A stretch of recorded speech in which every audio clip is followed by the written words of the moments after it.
പാലിയത്തച്ഛനെ ബ്രിട്ടീഷുകാർ ജീവനോടെ പിടികൂടുകയും അദ്ദേഹത്തെ മദ്രാസിലേക്ക് ഡീപ്പോർട്ട് ചെയ്യുകയും ചെയ്തു. ഡീപ്പോർട്ട് ചെയ്യുക, നാട് കടത്തുക. ഡീപ്പോർട്ടഡ് പാലിയത്തച്ഛൻ ടു മദ്രാസ്. പാലിയത്തച്ഛനെ അവര് മദ്രാസിലേക്ക് ഡീപ്പോർട്ട് ചെയ്തു.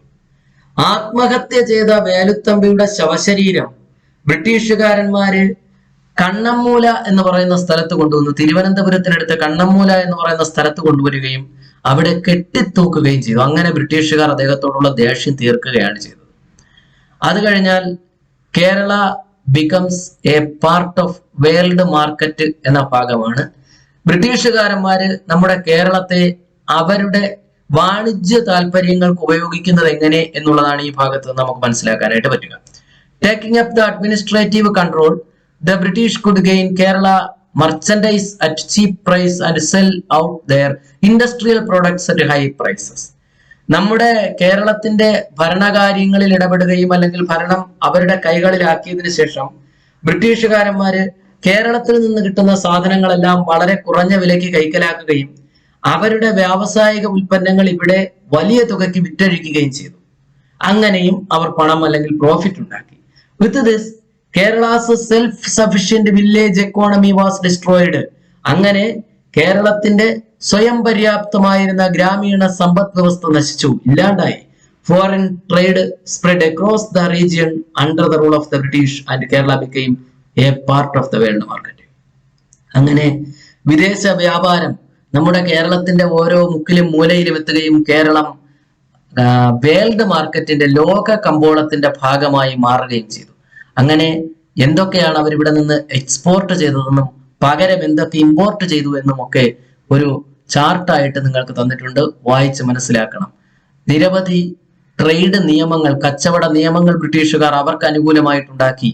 The trade laws that existed in Malabar, Kochi and Travancore were amended by the British in their favor. തിരുവിതാംകൂറിലും മലബാറിലും കൊച്ചിയിലും നിലവിലുണ്ടായിരുന്ന കച്ചവട നിയമങ്ങളൊക്കെ അവർ അമെൻഡ് ചെയ്തു, ഭേദഗതി ചെയ്തു അവർക്ക് അനുകൂലമായ രീതിയിൽ. They introduced unified coinage and metrology system. ഏകീകൃതമായ നാണയ വ്യവസ്ഥ കൊണ്ടുവന്നു. അളവ് തൂക്ക സമ്പ്രദായങ്ങൾ ഏകീകരിച്ചു. Roads, bridges and railways were built to improve transportation facilities. ഗതാഗത സൗകര്യം മെച്ചപ്പെടുത്തുന്നതിന് വേണ്ടിയിട്ട് റോഡുകളും പാലങ്ങളും റെയിൽവേയും പണി കഴിപ്പിച്ചു. Targeting the carriage of goods, ചരക്ക് ഗതാഗതം സുഗമമാക്കുക എന്ന ലക്ഷ്യത്തോടെ.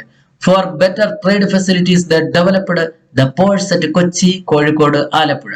പിന്നെയും കച്ചവട സൗകര്യങ്ങൾ വർദ്ധിപ്പിക്കുന്നതിന് വേണ്ടി കൊച്ചിയിലും കോഴിക്കോടും ആലപ്പുഴയിലും അവർ തുറമുഖങ്ങൾ ഡെവലപ്പ് ചെയ്യിച്ചു. ഇങ്ങനെ നമ്മുടെ കേരളത്തിന്റെ കച്ചവടം ആഗോള കച്ചവടത്തിന്റെ ഭാഗമാക്കി, അല്ലെങ്കിൽ വേൾഡ് മാർക്കറ്റിന്റെ ഭാഗമാക്കി കേരളത്തെ അവർ മാറ്റി. പിന്നീട് അവർ ചെയ്തത് ഇവിടുത്തെ ലാൻഡ് റിലേഷൻസിൽ മാറ്റങ്ങൾ വരുത്തുകയാണ് ചെയ്തത്. ഭൂ ഉടമസ്ഥതയിൽ അല്ലെങ്കിൽ ഭൂബന്ധങ്ങളിൽ മാറ്റങ്ങൾ വരുത്തി. അതാണ് ഇനി നമുക്ക് നോക്കാനുള്ളത്. അങ്ങനെ ലാൻഡ് റിലേഷൻസിൽ മാറ്റങ്ങൾ വരുത്തിയതിൽ ഒന്നാമത്തെ നിയമം 1929 പാസാക്കിയ മലബാർ ടെനൻസ് ആക്ട് ആണ്. മലബാർ ടെനൻസ് ആക്ട് 1929 എന്താണെന്ന് നോക്കുക. The tenants got limited rights over the land by the implementation of Malabar Tenants Act in 1929. 1929 Malabar tenants act പാസാക്കിയപ്പോ മലബാർ പ്രദേശത്തെ ടെനൻസിന് അവരുടെ ഭൂമിയിൽ ലിമിറ്റഡ് റൈറ്റ് കിട്ടി. ലിമിറ്റഡ് ആയിട്ടുള്ള, വളരെ നിശ്ചിതമായിട്ടുള്ള, വളരെ കുറച്ച് അവകാശങ്ങൾ അനുവദിക്കപ്പെട്ടു. എന്ത് തന്നെ ആയാലും അത് വലിയൊരു നീക്കമായിരുന്നു. It was based on the report of Logan Commission that was entrusted with inquiring about the Mappila uprisings. Mappila കലാപങ്ങളുമായിട്ടൊക്കെ ബന്ധപ്പെട്ട് പഠിക്കുന്നതിന് നിയോഗിക്കപ്പെട്ട കമ്മീഷനാണ് ലോഗൻ കമ്മീഷൻ. ഈ ലോഗൻ കമ്മീഷന്റെ റിപ്പോർട്ടുകൾ പ്രകാരമാണ് മലബാർ ടെനൻസ് ആക്ട് 1929 പാസ്സാക്കിയത്.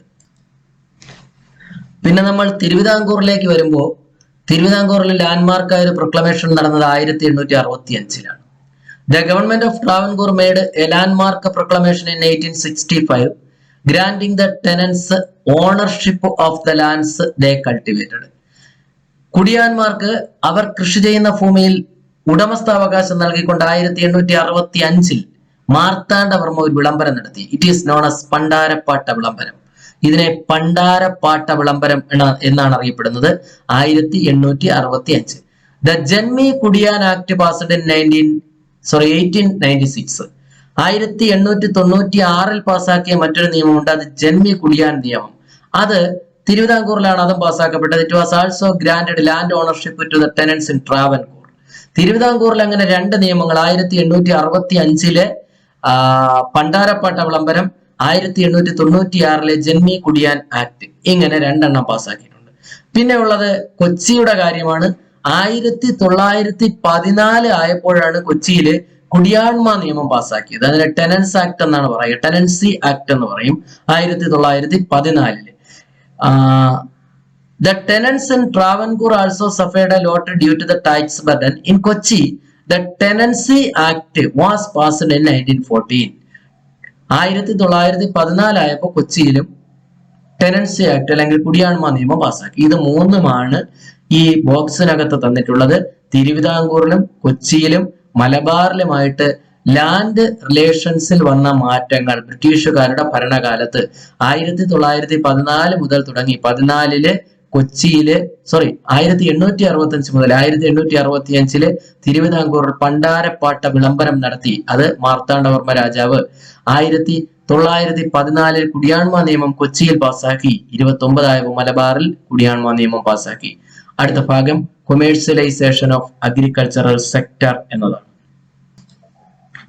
ബ്രിട്ടീഷുകാർ വരുന്നതിന് മുമ്പ് കേരളത്തിൽ ഉണ്ടായിരുന്ന കൃഷിരീതികളിൽ സാരമായ മാറ്റങ്ങൾ വരുത്തുവാൻ ബ്രിട്ടീഷുകാർക്ക് സാധിച്ചു. അവർ നമ്മുടെ കൃഷിയെ കൊമേഴ്സ്യലൈസ് ചെയ്യിച്ചു. കൊമേഴ്സ്യലൈസ് ചെയ്യിക്കുക എന്ന് പറഞ്ഞാൽ വാണിജ്യവൽക്കരിച്ചു. കച്ചവടാടിസ്ഥാനത്തിലുള്ള കൃഷിയിലേക്ക് കേരളത്തെ കൈപിടിച്ച് നടത്തിക്കുവാൻ ബ്രിട്ടീഷുകാരന്മാർക്ക് സാധിച്ചു. അതാണ് നമ്മൾ ഈ ഭാഗത്ത് പഠിക്കാനായിട്ട് പോകുന്നത്. Kerala products were in great demand in foreign markets. കേരളത്തിലെ ഉൽപ്പന്നങ്ങൾക്ക് വിദേശ വിപണികളിൽ വലിയ ഡിമാൻഡ് ഉണ്ടായിരുന്നു. Coffee, tea, cardamom were cultivated in large plantations in hilly areas with the beginning of other crops. Paddy production declined. എന്തായാലും കേരളത്തിലെ കോഫിയും ടീയും കാർഡമവും ഒക്കെ ഹില്ലി ഏരിയാസിൽ പ്ലാന്റേഷനായി കൃഷി ചെയ്യാൻ തുടങ്ങി. തോട്ടം അടിസ്ഥാനത്തിൽ തോട്ടങ്ങളായി കൃഷി ചെയ്തു, വലിയ രീതിയിൽ കൃഷി ചെയ്തു. അങ്ങനെ ഇത്തരത്തിൽ വലിയ തോട്ടം വ്യവസായം എന്ന് തന്നെ പറയാം. അങ്ങനെ കൃഷി ആരംഭിച്ചപ്പോൾ നമ്മുടെ കേരളത്തിന്റെ പല ഭാഗത്തും നെൽകൃഷിയും മറ്റു ധാന്യങ്ങളുടെ കൃഷിയും കുറഞ്ഞു. The result was food shortage. അതിന്റെ ഫലം കേരളത്തിൽ ഫുഡ് ഷോർട്ടേജ് ആണ്, ഭക്ഷ്യക്ഷാമം ഉണ്ടായി. To overcome this situation tapioca cultivation extended to large areas. അങ്ങനെ ഫുഡ് ഷോർട്ടേജ് ഉണ്ടായപ്പോൾ അതിനെ മറികടക്കുന്നതിന് വേണ്ടി ടാപ്പിയോക്ക കൾട്ടിവേറ്റ് ചെയ്തു, മരിച്ചീനി കൾട്ടിവേറ്റ് ചെയ്തു. At the same time teak plantation was started in Nilambur under the guidance of Conolly. Conolly പ്രഭുവിന്റെ നിർദ്ദേശപ്രകാരം അല്ലെങ്കിൽ അദ്ദേഹത്തിന്റെ മേൽനോട്ടത്തിൽ നിലമ്പൂരിൽ തേക്ക് കൃഷി ആരംഭിച്ചു വാണിജ്യാടിസ്ഥാനത്തിൽ. എന്തിനാണ് തേക്ക് കൃഷി ചെയ്തതെന്ന് നോക്കാം. Most of the plantations were owned by the British. The rulers of Kochi and Travancore facilitated transportation and leased out forest lands to the British to start estates. അതായത് ബ്രിട്ടീഷുകാർക്ക് എസ്റ്റേറ്റുകൾ ആരംഭിക്കുന്നതിനും ഉള്ള സൗകര്യങ്ങളെല്ലാം, ട്രാൻസ്പോർട്ടേഷൻ അടക്കമുള്ള സൗകര്യങ്ങൾ നമ്മുടെ രാജാക്കന്മാർ ചെയ്തു കൊടുത്തു. ബ്രിട്ടീഷുകാരന്മാരുടെ ഉടമസ്ഥതയിൽ പല മേഖലയിലും നിലമ്പൂർ അടക്കമുള്ള മേഖലകളിൽ തോട്ടങ്ങളായി അല്ലെങ്കിൽ തേക്കിൻ തോട്ടങ്ങൾ ഉണ്ടായി, തേക്ക് കൃഷി ഉണ്ടായി. ഈ തേക്ക് പലപ്പോഴും അവർ മുറിച്ചുകൊണ്ട് പോയിരുന്നത് അവരുടെ നാട്ടിൽ കൊട്ടാരങ്ങൾ പണിയുന്നതിന് വേണ്ടിയായിരുന്നു. Growth of plantation and traditional industries. Plantation എന്ന് പറഞ്ഞാൽ തോട്ടങ്ങൾ, ട്രഡീഷണൽ ഇൻഡസ്ട്രീസ് എന്ന് പറഞ്ഞാൽ പരമ്പരാഗത വ്യവസായങ്ങൾ. ബ്രിട്ടീഷുകാരന്മാരുടെ കാലത്ത് തോട്ടം വ്യവസായവും പരമ്പരാഗത വ്യവസായങ്ങളും പുരോഗതി പ്രാപിക്കുന്നുണ്ട്. അത് ആണ് ഈ പാരഗ്രാഫിൽ പറയുന്നത്. The British started plantation industries in Kerala with their own capital for processing and exporting cash crops. Cash crops process ചെയ്യുന്നതിനും എക്സ്പോർട്ട് ചെയ്യുന്നതിനും വേണ്ടി ബ്രിട്ടീഷുകാർ അവരുടെ പോക്കറ്റിൽ നിന്ന് കാശ് മുടക്കിയിട്ട് കേരളത്തിൽ ഇൻഡസ്ട്രീസ് ആരംഭിച്ചിട്ടുണ്ട്. Tea and coffee factories and rubber processing units were set up in high ranges. കുന്നിൻ ചെരുവുകളിൽ അല്ലെങ്കിൽ ഉയർന്ന പ്രദേശങ്ങളിലെല്ലാം തേയിലത്തോട്ടങ്ങളോ കോഫി ഫാക്ടറികളോ അല്ലെങ്കിൽ തേയില കോഫി ഫാക്ടറികൾ, റബ്ബർ പ്രോസസിംഗ് യൂണിറ്റുകൾ ഇതൊക്കെ ആരംഭിച്ചു. In the mean time traditional industries related to coconut, coir, cashew nut, handloom and beedi were also developed. ഈ പറഞ്ഞ ട്രഡീഷണൽ ഇൻഡസ്ട്രീസും അവർ ഡെവലപ്പ് ചെയ്ത് കൊണ്ടുവന്നു. Oil mills using diesel engines were started at many places in Kerala. Oil മില്ലുകൾ ഉണ്ടായി, എണ്ണ മില്ലുകൾ ഉണ്ടായി, എണ്ണ ആട്ടുന്ന മില്ലുകൾ, തേങ്ങ ആട്ടുന്നതിനൊക്കെ വേണ്ടിയിട്ട് അന്ന് ഡീസലിലാണ് പ്രവർത്തിക്കുന്നത്. ഡീസലിൽ പ്രവർത്തിക്കുന്ന മില്ലുകൾ അവർ ആരംഭിച്ചു. Alappuzha was the hub of coconut oil industry. അന്ന് തേങ്ങ എണ്ണ വ്യവസായത്തിന്റെ കേന്ദ്രം എന്ന് പറയുന്നത് ആലപ്പുഴയായിരുന്നു. In 1859 James Darragh from Ireland started a coir factory in Alappuzha. 1859 അയർലൻഡുകാരനായ ജെയിംസ് ഡാറ ഒരു കയർ ഫാക്ടറി ആലപ്പുഴയിൽ ആരംഭിച്ചു. Cashew nut processing and exporting factories were established in Kollam. കശുവണ്ടി വ്യവസായം കേന്ദ്രീകരിച്ചത് കൊല്ലത്താണ്. Tile factories in Feroke and Kollam and Ollur. ഇനി കോഴിക്കോടിനടുത്ത് ഫറൂഖ് എന്ന് പറയുന്ന സ്ഥലം, കൊല്ലം, ഒല്ലൂര് തുടങ്ങിയ സ്ഥലങ്ങളിലൊക്കെ ടെയിൽ ഫാക്ടറികൾ ഉണ്ടായി, ഓട് ഫാക്ടറികൾ ഉണ്ടായി. And handloom factories in Kannur and Kozhikode. കണ്ണൂരിലും കോഴിക്കോടും ഹാൻഡ്ലൂം ഫാക്ടറികൾ ഉണ്ടായി, നെയ്ത്ത് ഫാക്ടറികൾ ഉണ്ടായി. ഹാൻഡ്ലൂം നെയ്ത്ത്, കൈത്തറി വ്യവസായം ഉണ്ടായി. ബീഡി കമ്പനികൾ കണ്ണൂരിലും ആരംഭിച്ചു. ഇങ്ങനെ പരമ്പരാഗത വ്യവസായങ്ങളും അതോടൊപ്പം തന്നെ ആധുനികമായ വ്യവസായങ്ങളും ബ്രിട്ടീഷുകാരന്മാർ ഒരേപോലെ മുന്നോട്ട് കൊണ്ടുപോയി. അടുത്തത് മോഡേൺ ഇൻഡസ്ട്രീസിന്റെ കാര്യമാണ്. ആധുനിക വ്യവസായങ്ങൾ.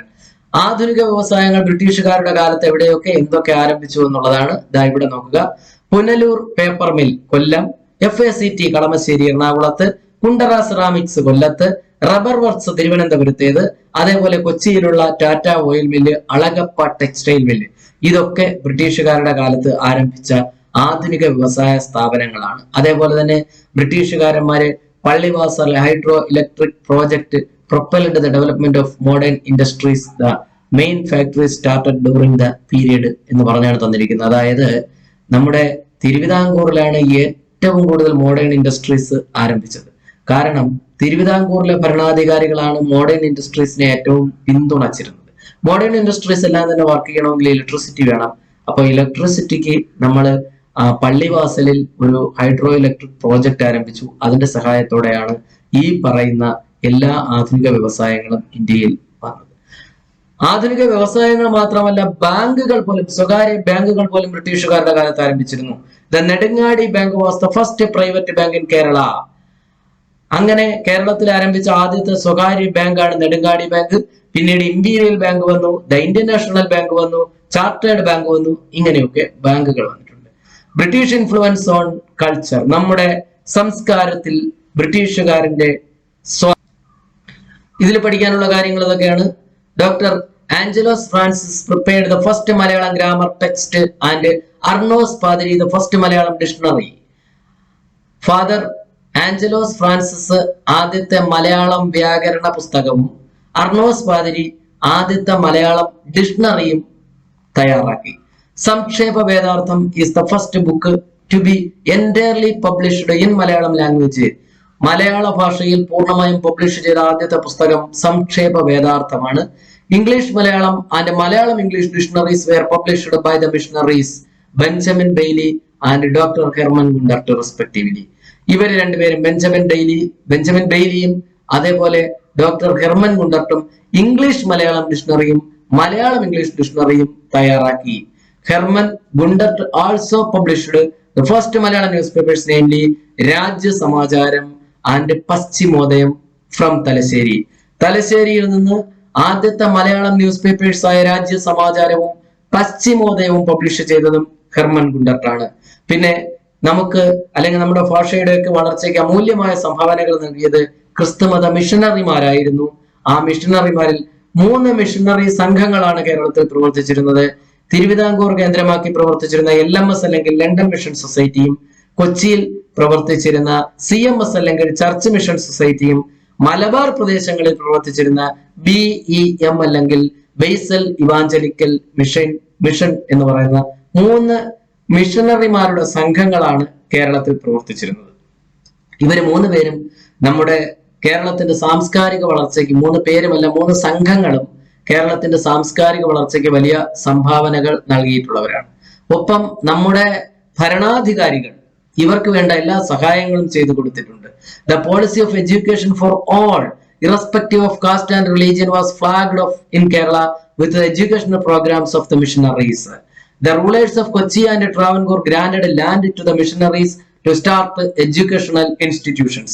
നമ്മുടെ ഭരണാധികാരികള് മിഷണറിമാർക്ക് വിദ്യാഭ്യാസ സ്ഥാപനങ്ങൾ ആരംഭിക്കുന്നതിന് വേണ്ടി സ്ഥല സൗകര്യങ്ങൾ ചെയ്തു കൊടുത്തിരുന്നു. The rulers of Travancore and Kochi also intervened in the educational sectors by establishing schools and colleges.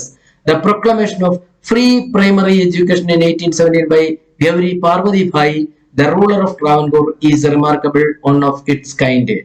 നമ്മുടെ ഭരണാധികാരികളും വിദ്യാഭ്യാസം പ്രോത്സാഹിപ്പിക്കുന്നതിന് വേണ്ടി പരമാവധി സേവനങ്ങൾ ചെയ്തു. അതിലെടുത്തു പറയത്തക്കത് 1817 തിരുവിതാംകൂറിലെ ഭരണാധികാരിയായിരുന്ന ഗൗരി പാർവതി ഭായിയുടെ ഒരു പ്രഖ്യാപനമാണ്, പ്രൊക്ലമേഷനാണ് free primary education. Free primary education, primary education free ആക്കിക്കൊണ്ട് നടത്തിയ ഒരു പ്രഖ്യാപനം. ബ്രിട്ടീഷുകാരന്മാർ നമ്മുടെ നീതിന്യായ വ്യവസ്ഥയിലും കാര്യമായ മാറ്റങ്ങൾ വരുത്തി. The nature of trial and punishment was based on caste of the accused on that days. ആ കാലഘട്ടത്തിലൊക്കെ വിചാരണയും ശിക്ഷയും ഒക്കെ കുറ്റം ചെയ്യുന്ന ഒരാളിന്റെ ജാതിയെ അടിസ്ഥാനമാക്കിയാണ് നിലനിന്നിരുന്നത്. The British reformed this system of law and justice. ബ്രിട്ടീഷുകാരന്മാർ ഈ രീതി മാറ്റി. In the new system, after hearing the accused, unified punishment was given depending on the nature of the guilt. അതിനുശേഷം ബ്രിട്ടീഷുകാരന്മാര് ജാതിയുടെ അടിസ്ഥാനത്തിലുള്ള ശിക്ഷാരീതികൾ ഒഴിവാക്കുകയും ഏകീകൃതമായ ശിക്ഷാ സമ്പ്രദായങ്ങൾ കൊണ്ടുവരികയും ചെയ്തു. വിചാരണയ്ക്ക് ശേഷം ശിക്ഷ വിധിക്കുന്ന സമ്പ്രദായം കൊണ്ടുവന്നു. With this, the principle of equality before law, irrespective of caste, was established. അങ്ങനെ ജാതിക്ക് അതീതമായി ഇക്വാലിറ്റി ബിഫോർ ലാ, നിയമത്തിന് മുന്നിലെ തുല്യത എന്ന് പറയുന്ന ഒരു രീതി ബ്രിട്ടീഷുകാരന്മാർ കൊണ്ടുവന്നു. Trial courts were started at different places. കേരളത്തിന്റെ വിവിധ സ്ഥലങ്ങളിലെ വിചാരണ കോടതികൾ ബ്രിട്ടീഷുകാരന്മാർ ആരംഭിച്ചു. അടുത്തത് നമ്മുടെ മെഡിക്കൽ മേഖലയിലാണ്. Modern medicine gained more importance than Kerala's traditional Ayurvedic system of medicine during the British rule. നമ്മൾ പണ്ട് മുതലേ ഫോളോ ചെയ്തിരുന്ന ചികിത്സാ രീതി ആയുർവേദ ചികിത്സാ രീതിയാണ്. ആ ചികിത്സാ രീതിയിലേക്ക് ബ്രിട്ടീഷുകാരന്മാർ ആധുനിക ചികിത്സ കൊണ്ടുവന്നു, അല്ലെങ്കിൽ ഇംഗ്ലീഷ് ചികിത്സ കൊണ്ടുവന്നു. Small pox vaccination was introduced for the first time in Malabar. Small പോക്സിന് വാക്സിനേഷൻ കൊണ്ടുവന്നു. വാക്സിൻ എന്നൊക്കെ പറഞ്ഞാൽ ഇപ്പൊ നിങ്ങൾക്ക് നന്നായിട്ട് അറിയാം. അങ്ങനെ വാക്സിനേഷൻ കൊണ്ടുവന്നു. അത് മലബാർ മേഖലയിലാണ് ആദ്യമായി ചെയ്തത്. The Travancore rulers formed a company to import medicines from England. തിരുവിതാംകൂറിലെ ഭരണാധികാരികൾ ഇംഗ്ലണ്ടിൽ നിന്ന് ഇംഗ്ലീഷ് മെഡിസിനുകൾ ഇമ്പോർട്ട് ചെയ്യുന്നതിന് വേണ്ടി ഒരു കമ്പനി ആരംഭിച്ചു. Government hospitals were started in Malabar, Kochi and Travancore. മലബാറിലും കൊച്ചിയിലും തിരുവിതാംകൂറിലും ഗവൺമെന്റ് ആശുപത്രികൾ സ്ഥാപിക്കുകയും ചെയ്തു. ഇതൊക്കെ നമ്മുടെ ആരോഗ്യ മേഖലയിൽ ബ്രിട്ടീഷുകാരന്മാരുടെ കാലത്ത് വന്ന കൈവരിച്ച പുരോഗതികളാണ്. അതേപോലെ തന്നെ നമ്മുടെ ഇൻഹെറിറ്റൻസ് സിസ്റ്റത്തിൽ മാറ്റങ്ങൾ വരുത്തി. The system of inheritance then existed among some communities in Kerala was മരുമക്കത്തായം, matrilineal in nature. കേരളത്തിൽ പല കുടുംബങ്ങളിലും അന്ന് മരുമക്കത്തായ സമ്പ്രദായമാണ് പിന്തുടർച്ച രീതിയായി സ്വീകരിച്ചിരുന്നത്. The English educated youths revolted against this. English വിദ്യാഭ്യാസം നേടിയ ചെറുപ്പക്കാർ അതിനെ എതിർത്തു, അതിനെതിരെ സമരങ്ങൾ സംഘടിപ്പിച്ചു. അങ്ങനെ ന്യൂ റെഗുലേഷൻസ് വന്നു. അതിന്റെ ഭാഗമായിട്ട് മക്കത്തായ system, the new regulations stressed patrilineal inheritance by which all the members in the family could enjoy rights or property. Patrilineal system വന്നു, മക്കത്തായ സിസ്റ്റം. മരുമക്കത്തായം പോയിട്ട് മക്കത്തായ സിസ്റ്റം വന്നു. അപ്പോ എല്ലാ മക്കൾക്കും തുല്യമായി സ്വത്ത് വിഭജിച്ച് കിട്ടുന്ന ഒരു സമ്പ്രദായം ഉണ്ടായി.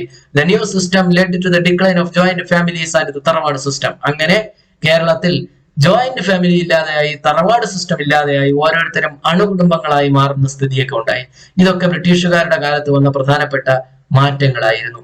അടുത്തത് reform movements and social changes ആണ്. അതായത് നവോത്ഥാന അല്ലെങ്കിൽ നവീകരണ പ്രസ്ഥാനങ്ങളും സാമൂഹിക മാറ്റങ്ങളും.